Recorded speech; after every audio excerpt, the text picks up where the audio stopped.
২০২৬-২৭ অর্থ বছরের জাতীয় বাজেট বৃহস্পতিবার বিকেল ৩টায় জাতীয় সংসদ ভবনে পেশ করেছেন অর্থমন্ত্রী আমির খসরু মাহমুদ চৌধুরী। প্রধানমন্ত্রী তারেক রহমানের নেতৃত্বাধীন সরকারের এটি প্রথম বাজেট। পাশ হলে এটি হবে দেশের ৫৫তম জাতীয় বাজেট। একই সঙ্গে বর্তমান সরকারের চলতি মেয়াদের প্রথম বাজেট এবং অর্থমন্ত্রী হিসেবে আমির খসরু মাহমুদ চৌধুরীর প্রথম বাজেট এটি। জানা গেছে, আগামী অর্থবছরের বাজেটের সম্ভাব্য আকার ধরা হয়েছে ৯,৩৮,০০০ কোটি টাকা। চলতি ২৫-২৬ অর্থবছরের তুলনায় এটি ১,৪৮,০০০ কোটি টাকা বেশি। প্রস্তাবিত বাজেটে মোট রাজস্ব আয়ের লক্ষ্য নির্ধারণ করা হয়েছে ৬,৯৫,০০০ কোটি টাকা, ঘাটতি ২,৪৩,০০০ কোটি টাকা। বাজেট ঘোষণার পরপর শুল্ক ও কর কাঠামোয় বড় ধরনের পরিবর্তনের ইঙ্গিত পাওয়া গেছে, যার প্রভাব সরাসরি বাজারে পড়তে পারে। প্রস্তাবিত বাজেটে সিগারেটের সব স্তরের মূল্যসীমা বাড়ানোর পরিকল্পনা রয়েছে। একই সঙ্গে নিকোটিন পাউচ, সিগারেট ফিল্টার তৈরির কাঁচামালের উপর ৩০০% এবং নিকোটিনের উপর ৩৫০% সম্পূরক শুল্ক বাড়ানোর প্রস্তাব পাওয়া গেছে। এতে সিগারেট ও নিকোটিনজাত পণ্যের দাম বাড়ার সম্ভাবনাও রয়েছে। দেশে উৎপাদিত অ্যালকোহলের উপর লিটার প্রতি ৫০০ টাকা ভ্যাট আরোপের প্রস্তাব রয়েছে, যা এই ধরনের পণ্যের দামকে আরও বাড়াতে পারে। এছাড়া কাজু বাদাম আমদানির শুল্ক ৫% থেকে বাড়িয়ে ২৫% করার প্রস্তাব দেওয়া হয়েছে। এতে আমদানিকৃত কাজু বাদামের বাজার দর বেড়ে যাওয়ার আশঙ্কা রয়েছে।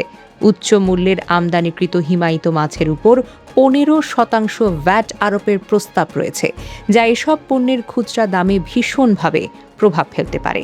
মাইল্ড স্টিল, রড সহ সংশ্লিষ্ট পণ্যের উৎপাদন পর্যায়ে কর ও ভ্যাট প্রায় ১০% বাড়ানোর পরিকল্পনা রয়েছে। এতে নির্মাণ খাতেও বাড়তি খরচের চাপ তৈরি হতে পারে। এর পাশাপাশি বিদেশি প্রসাধনী, বিলাসী পণ্য, উচ্চমূল্যের আমদানিকৃত খাদ্যপণ্য এবং নতুন 10টি পণ্যের আমদানি পর্যায়ে 20% ভ্যাট আরোপের প্রস্তাব দেওয়া হয়েছে। এতে এসব পণ্যের দাম বাড়ার সম্ভাবনা রয়েছে। অন্যদিকে বাজেটে কিছু পণ্যে স্বস্তির ইঙ্গিতও পাওয়া গেছে, যেমন ধরুন মোবাইল সিম, দেশীয়ভাবে তৈরি মোবাইল ফোন, ক্যান্সারের ওষুধ, কিডনি ডায়ালাইসিসের উপকরণ এবং প্রতিবন্ধী ব্যক্তিদের সহায়ক সামগ্রীর উপর করভার কমানো বা শিথিল করার প্রস্তাব রয়েছে।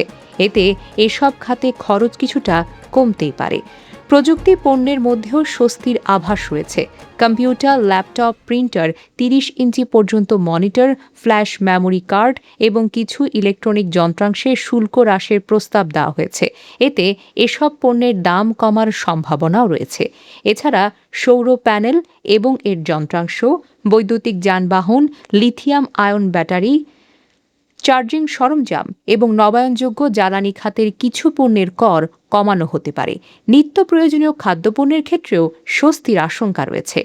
মশলা, খেজুর, মাছ, মাংস, সামুদ্রিক খাদ্যপণ্য, শিশু খাদ্যের কাঁচামাল, পোলট্রি, ডেইরি ও মাছের খাদ্যের কাঁচামাল এবং কিছু কৃষিপণ্যের ওপর কর ভার কমতে পারে। নতুন বাজেটে একদিকে যেমন কিছু পণ্যে খরচ বাড়ার চাপ তৈরি হয়েছে, অন্যদিকে প্রযুক্তি, স্বাস্থ্য ও নিত্য প্রয়োজনীয় খাতে কিছুটা স্বস্তির ইঙ্গিতও মিলেছে। বাস্তবে বাজারে এর প্রভাব কতটা পড়ে তাই এখন দেখার বিষয়, যেটা সময় বলে দেবে। ডেস্ক নিউজ, অগ্রযাত্রা প্রতিদিন।